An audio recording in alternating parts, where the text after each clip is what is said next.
Gulf Travel Show presents an exclusive interaction between CEO of DDP Publications and the President of HVS Middle East, Africa and South Asia. Hello, everyone. We know what's happening today across the globe. We are all the countries across the world, we all into what I personally call a world war, because this whole pandemic has spread everywhere and every nation is trying to save its nationals and trying to see how they can safely stay and yet do business, because the business has taken a big beating. Some of the industries are really struggling, and of course, since we all in the travel and tourism industry, we know we are struggling very hard, and it is actually this pandemic has brought the travel and tourism industry down on its knees. That's what is happening at the moment. I wish we knew what the future lies. We knew what is going to happen. And for that reason, I wish we had a crystal ball and we could see the crystal ball and predict the future. So we don't have a crystal ball with us, but we have somebody we have as our guest today who understands this very well, and she knows what's happening in the market. So we're going to ask her to act as a crystal ball for us today and predict and let us know what's basically going to happen in the future. So friends, it gives me great pleasure to today welcome Hala Matar Shofani. She's the president of HVS Middle East, Africa, and South Asia, and the managing partner of HVS Dubai. Hala has an in-depth expertise in regional hotel markets and has advised on more than 2,500 hospitality and mixed-use projects in the last 15 years across Europe, Middle East, Africa, and Asia. Incidentally, Hala completed her executive education at Harvard Business School. That's brilliant. And she also holds an MBA in finance and strategy from the Cornell University.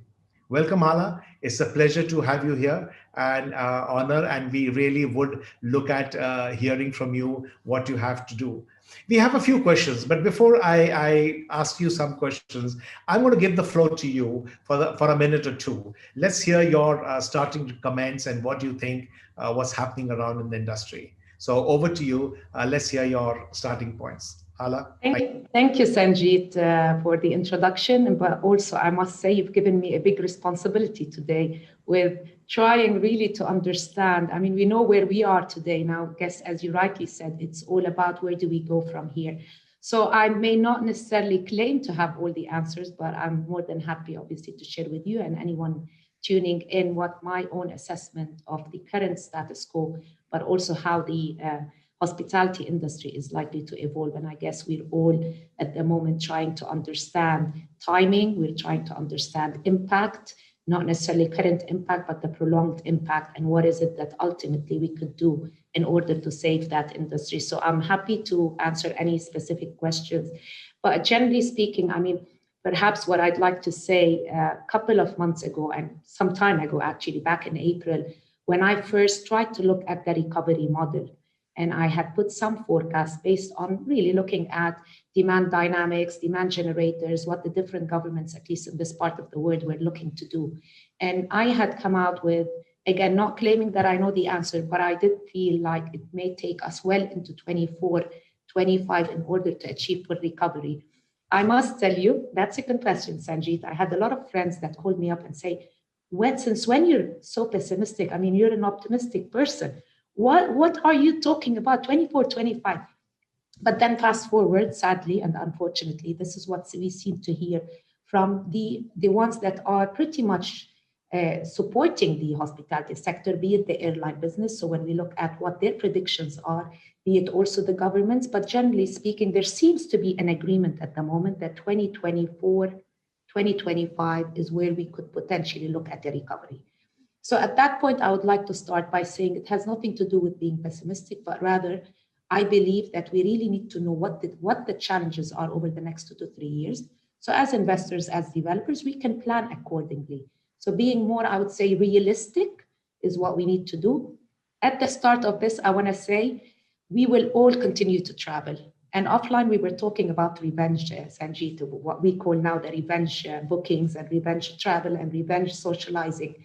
And that is true because people are frustrated and people want to be out and about. So there is an element of this. We will continue to travel, but there are certain changes in behaviors that we also have to factor in if we are to have a long-term strategic view on how the travel industry will be impacted by this, but also moving forward by changing preferences. Hala, okay, don't say everything because I really want to ask you some of the questions that Sure. I'll pause here. And I agree with you, what you're saying about 24, 25, because I've been speaking to some other countries and WTO, and they actually said that they were looking at a 7 years time to go back to the 2019 figures. That's what they had predicted. Well, it's going to keep changing. And I think once the vaccine comes out, things will change again. So we'll have to wait and watch. Well, this actually brings me back to my first question, actually, which I really want to ask you is, uh, everybody's talking about a new normal, things will change. We all been, especially in the hospitality industry, I think they really have to do a lot of changes and all that. But what do you think so are the current hospitality trends in the region?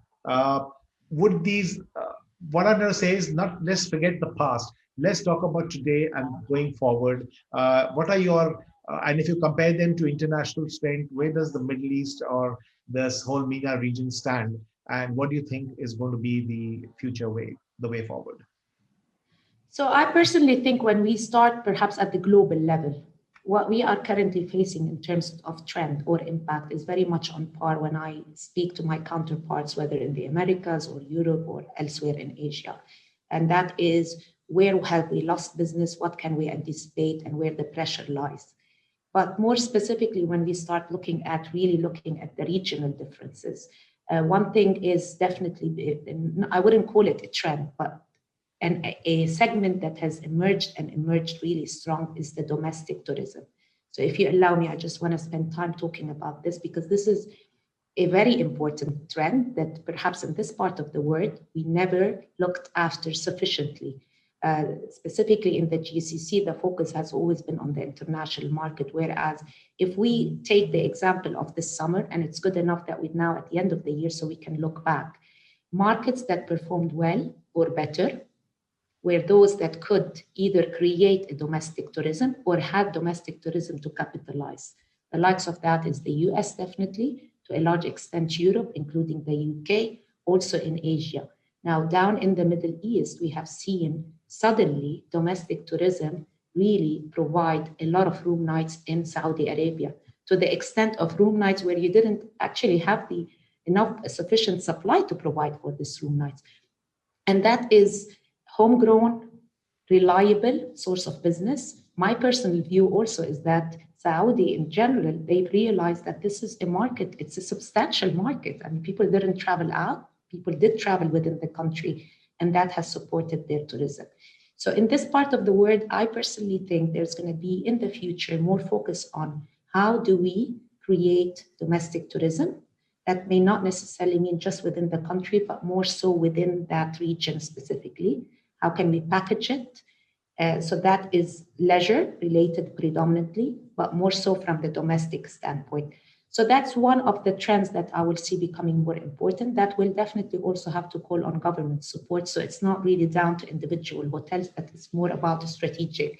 I was listening in or participated actually with the G20 that was held in Riyadh last week, and there was a lot of discussions around how do governments work together to really support the tourism industry. That is a trend that I definitely think should be capitalized. The second trend that we've observed, again in the Middle East but elsewhere, is those resort hotels or adventure product, whether we call it adventure, we call it remote, we call it exclusive. I mean, we can decide on the terminology. The idea being that it's much more exclusive, it's much smaller, so you're not in your traditional hotel with 1,000 check-ins and out, but rather you are somewhere remote. Resorts that were able to offer this facility are still running to date with 90% occupancy. Actually, they have naturally been transformed into people just checking in for 2 weeks and getting away.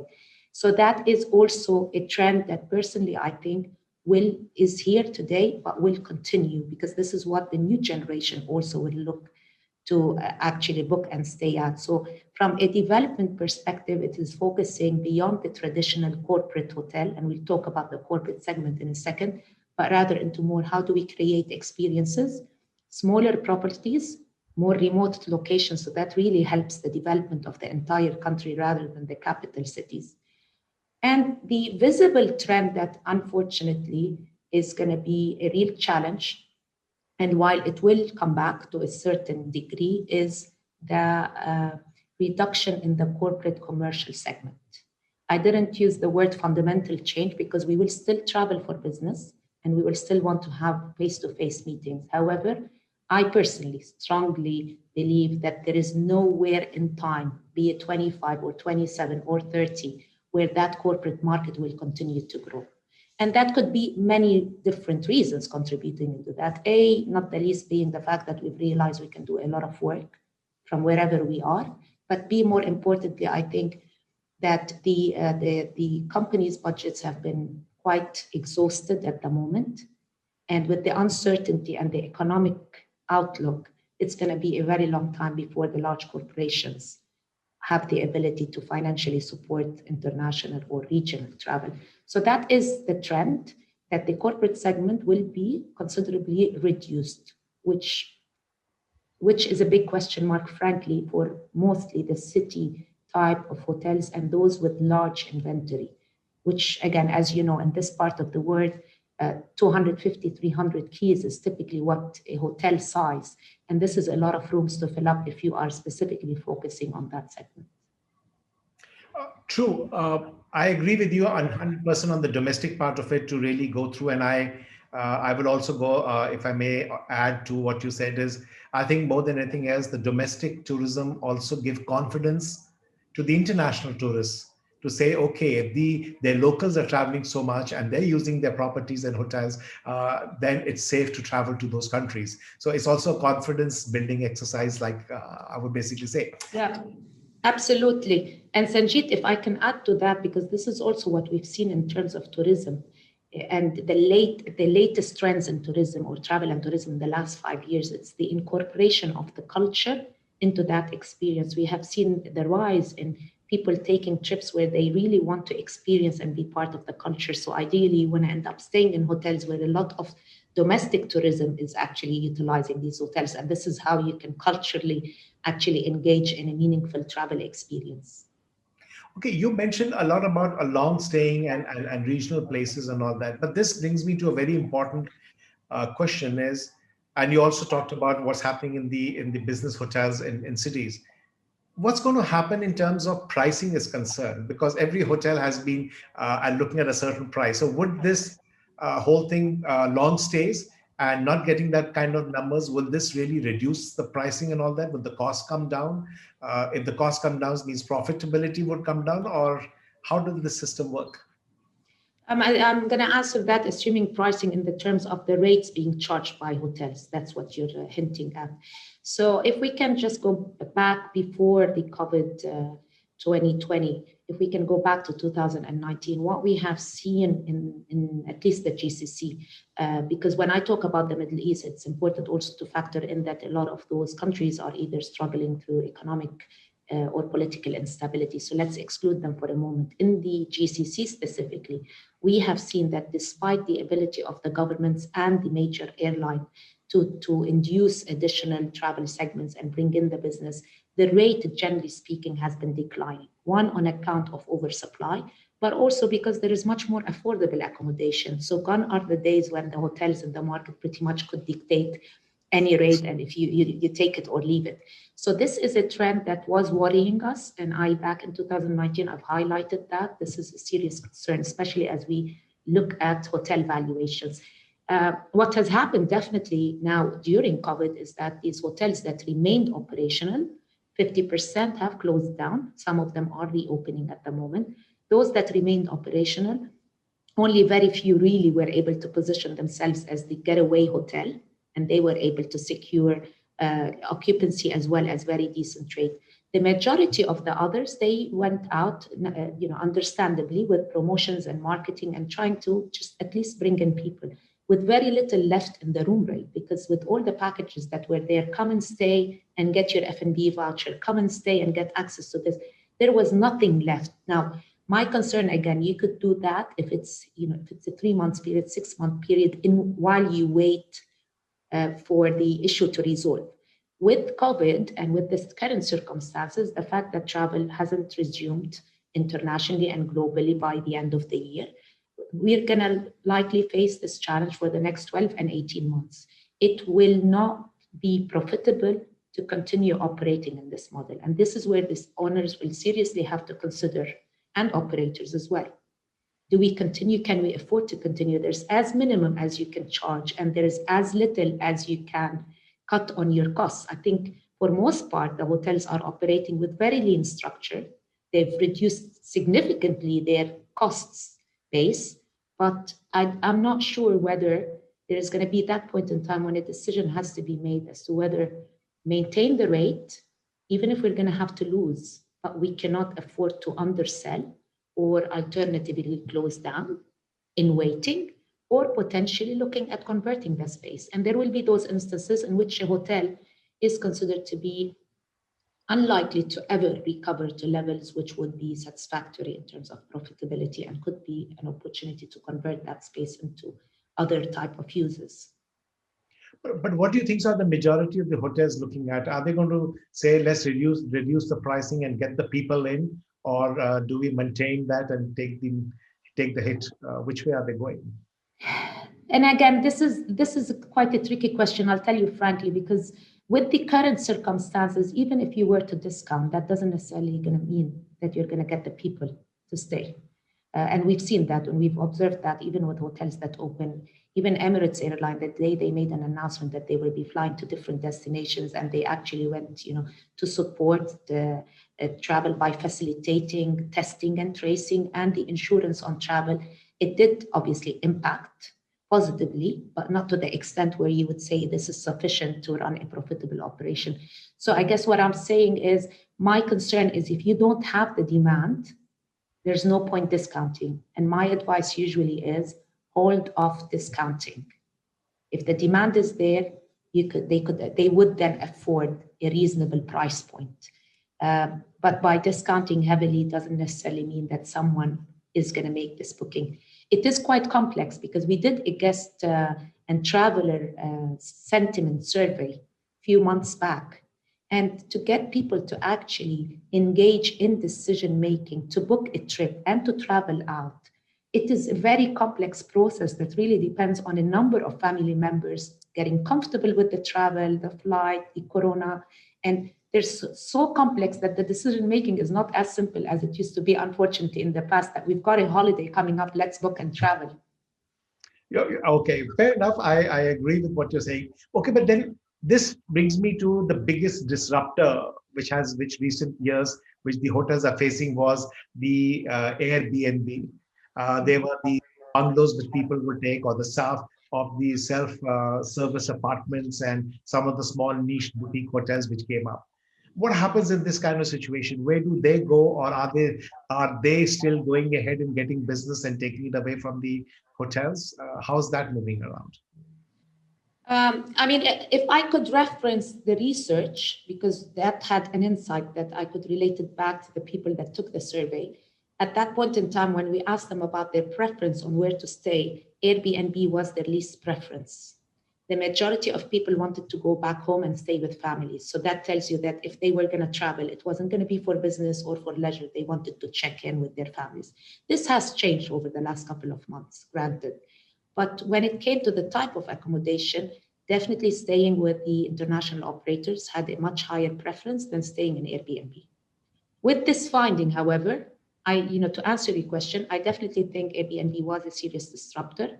Again, it goes to say that this is not the very first challenge the hospitality industry is facing. We've been along the years facing those disruptors, and this is why we should be prepared that even if we overcome this today, we should be prepared for the next 10 years. But Airbnb definitely is gaining popularity, and more so over this summer, the choice has been, when people did travel, to stay at Airbnb whenever that option was available.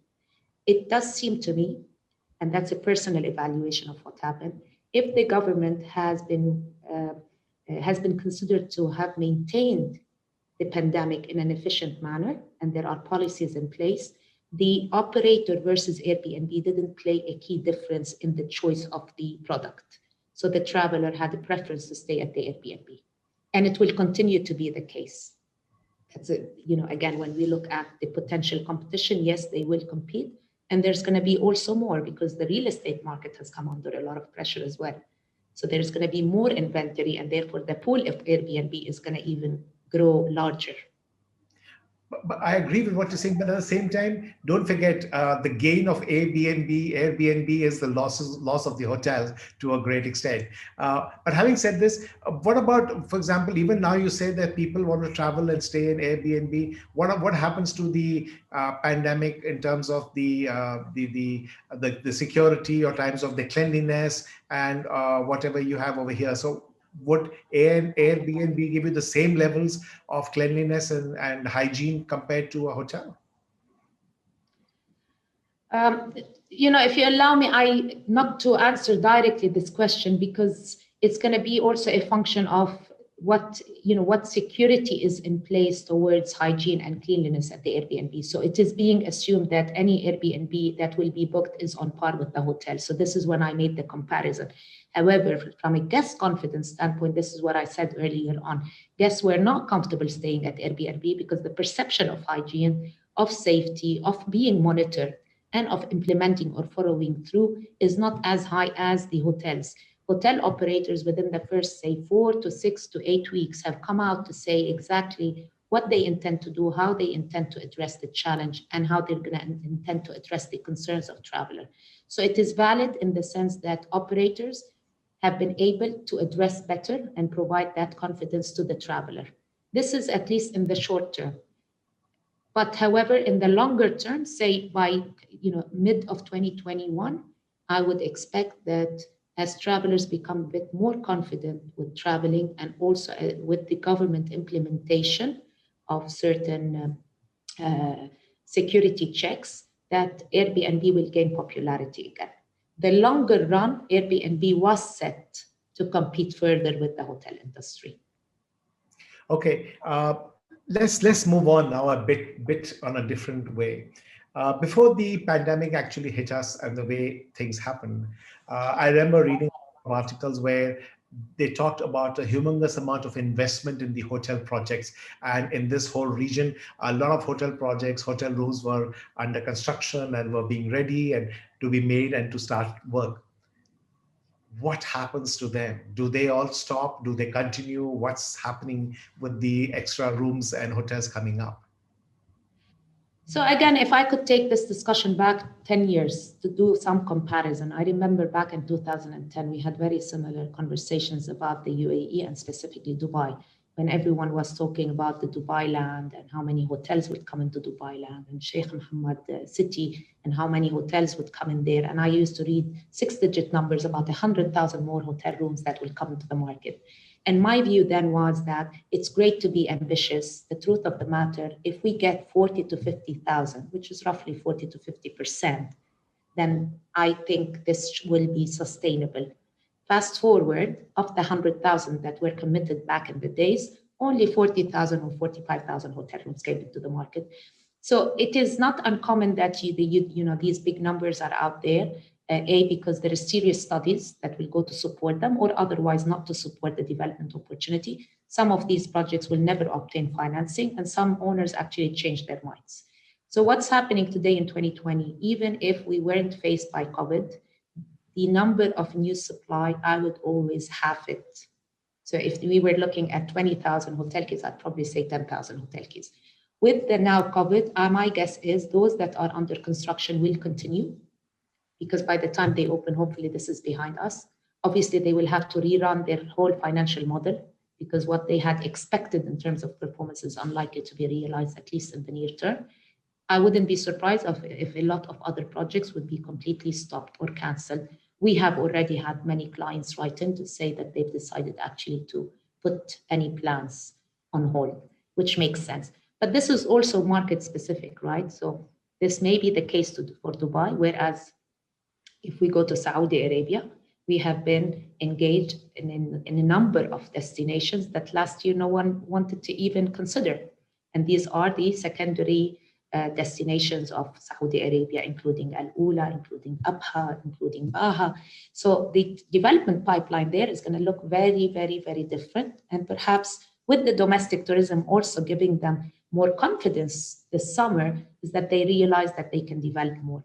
Elsewhere, my personal view is that any sensible owner will probably, if they haven't invested already the large chunk of their investment, that they would hold off any future developments. But with that said, I don't want to be misunderstood that there isn't a development opportunity. I still think the UAE and elsewhere in the region, identifying and building the right hotel product will have potential and will eventually become attractive and popular. It's just about what additional hotel supply do we need into the market? Where are the gaps and how are we going to fill those gaps rather than competing with the current inventory that is in the market?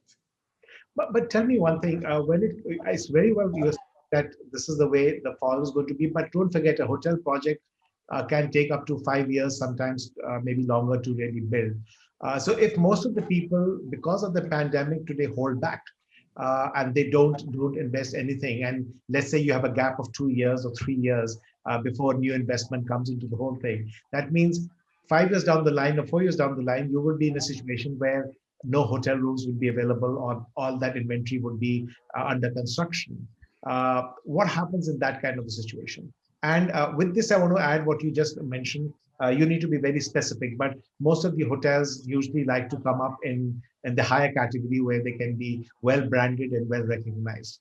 So how does this fit in? Right. So on the second question with regards to branding, and it is also common, we've seen it in developing markets. I've seen it personally back in the days when I worked in Europe, and then I went on to work in Asia before I arrived here in Dubai. So it's not uncommon that you tend to develop the high-end segment initially. Also, when we look at the ownership structure in this part of the world, it's not unusual to actually see that a lot of those properties are a luxury and a high-end. That speaks to the vision of those kind of owners. With time, as they were looking to increase foreign direct investment, we have seen the entry of other type of asset classes, be it the budget, be it the mid-scale, be it the extended stay, or also the 4-star. And more recently, the different type of adventure or ecotourism type of development. So my guess is that there is much more sophistication at the moment.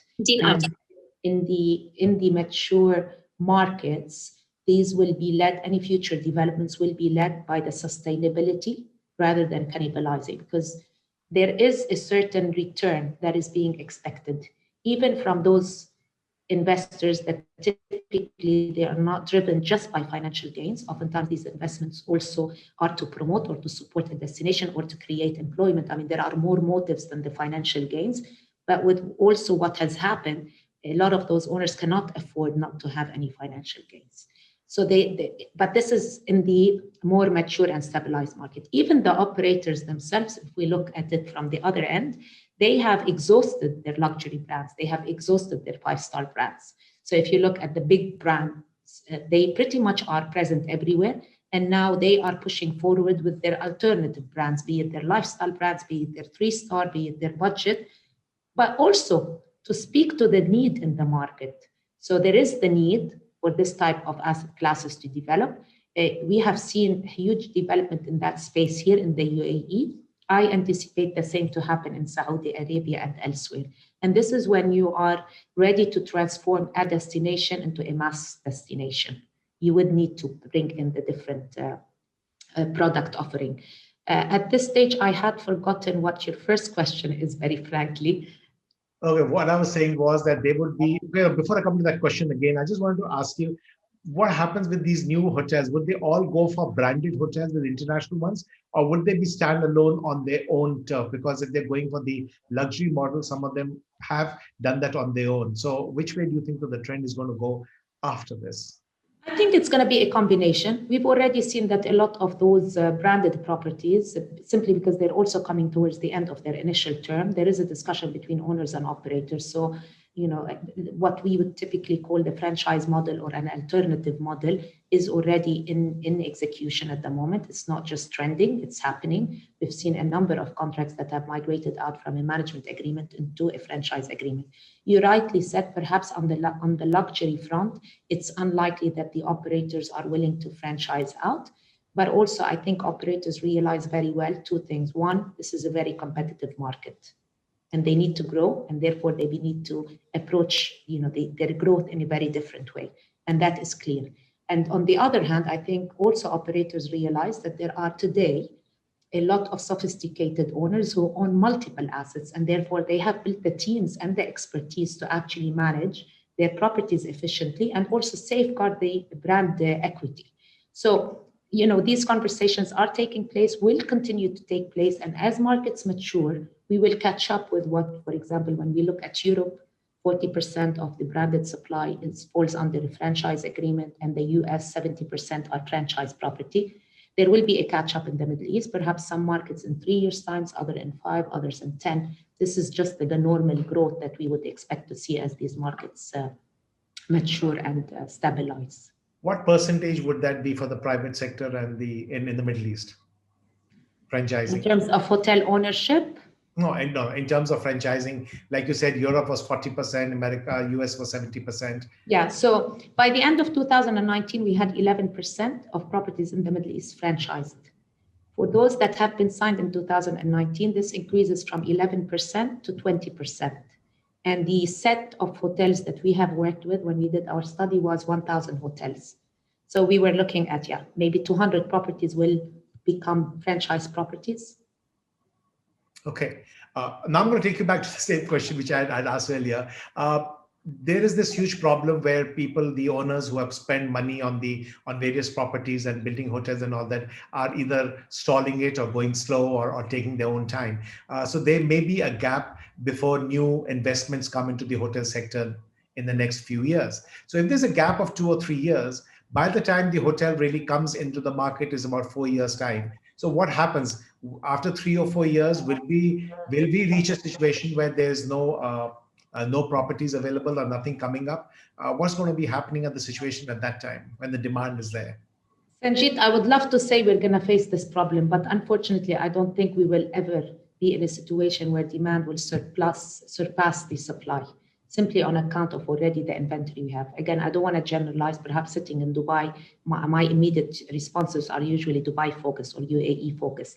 There are other markets, again, as I said, like Saudi Arabia, but even when we look at Egypt, they continue with their development. So there, I don't anticipate a big slowdown. But again, these markets, as we said, they're not so dependent on the international world. They have domestic tourism, they have regional tourism, and then they have the international world.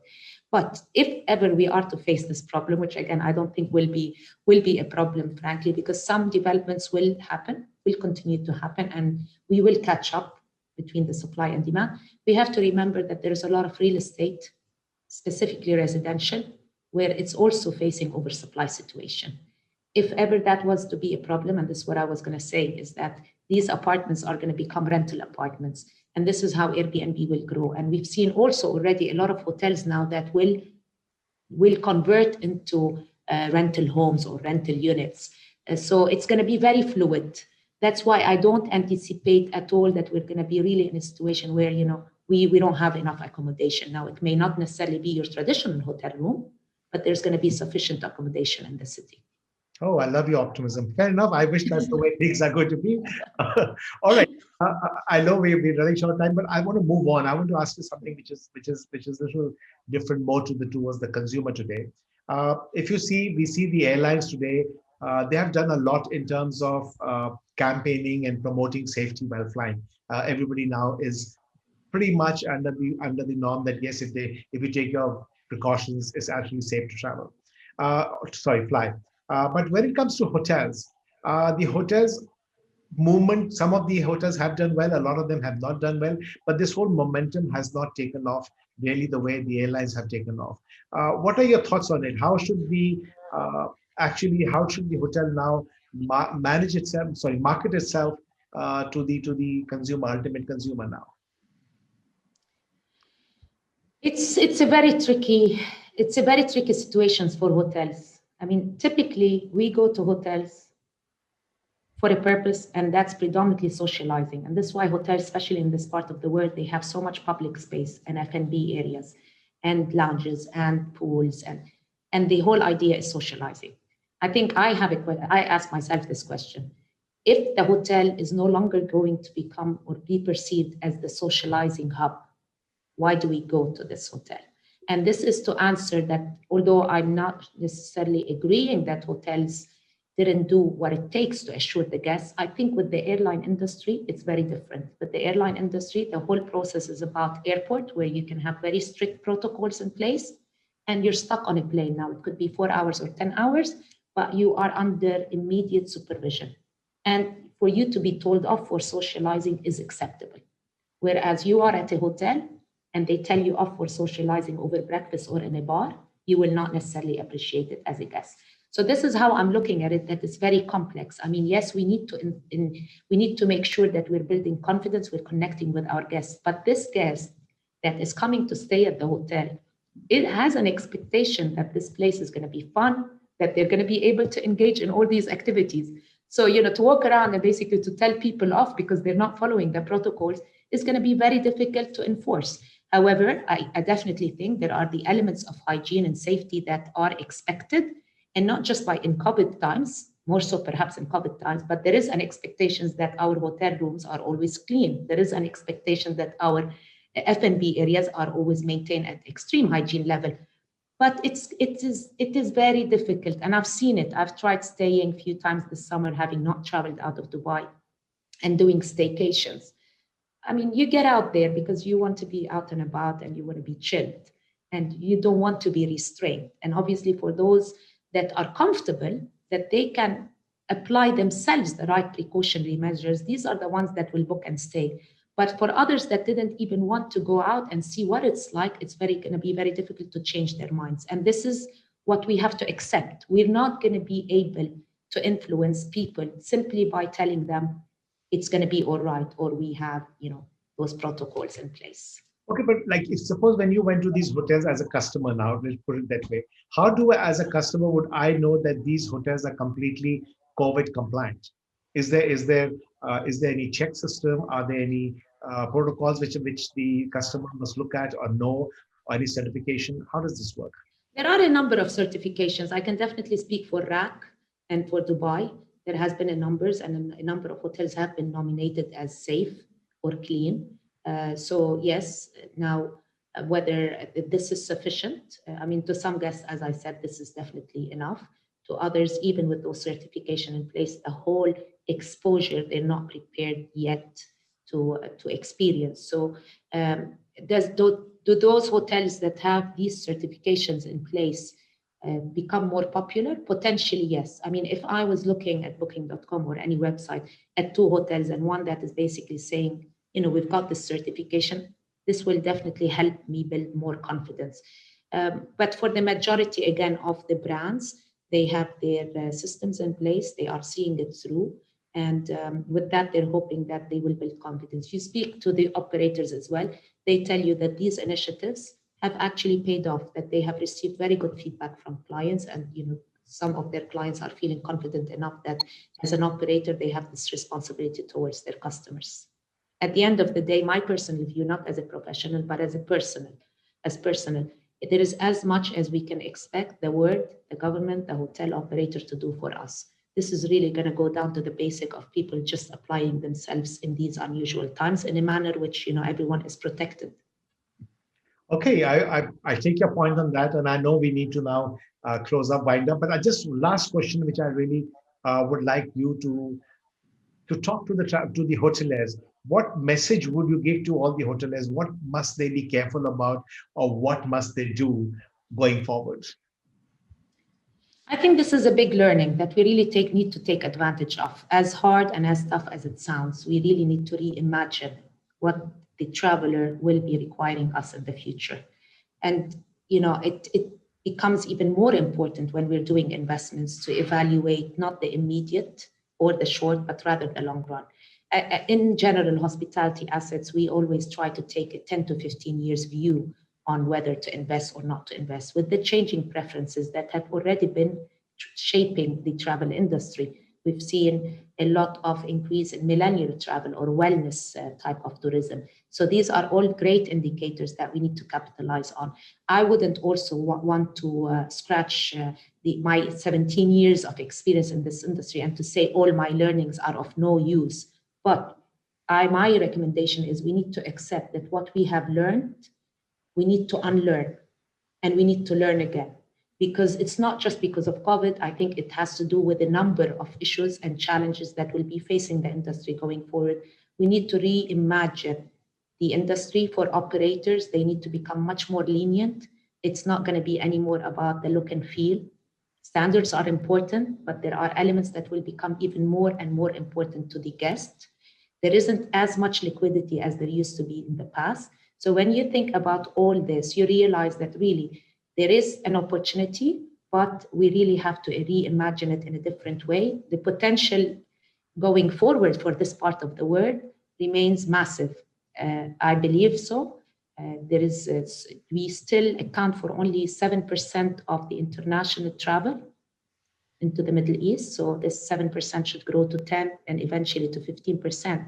So there is the opportunity, but more importantly is really about trying to understand what the future traveler will expect, their preferences, length of stay, type of tourism that they will do, and really focus the attention to delivering to those needs and preferences.